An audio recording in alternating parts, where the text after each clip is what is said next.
In 1854, Susan B. Anthony drafted a petition that was presented to the New York State Legislature. It asks for these three reforms: control by women of their own earnings, guardianship of their children in case of divorce, and vote. Sadly, this petition failed. In 1869, Elizabeth Cady Stanton and Susan B. Anthony gathered their supporters into a new organization called the National Women's Suffrage Organization. Membership was open to women only. The organization was formed in response to the 15th Amendment, which stated the government could not prohibit a citizen from voting based on race, color, or previous position of servitude.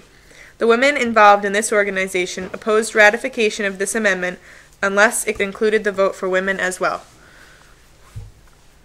Also formed in response to the 15th Amendment was the American Women's Suffrage Association. Its founders included Lucy Stone and Julia Howe, founded in 1868.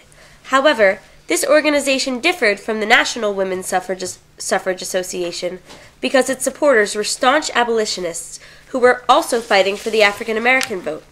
They feared that the 15th Amendment, which proposed the right to vote regardless of race, would not pass in Congress if the woman vote was included on it. They believed that success could be more easily achieved through state-by-state campaigns.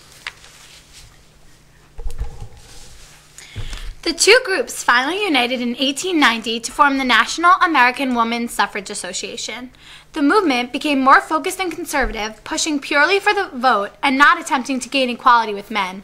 Between 1890 and 1896, Wyoming and Utah entered the Union with women's suffrage in their constitutions, and Colorado and Idaho approved it by referenda.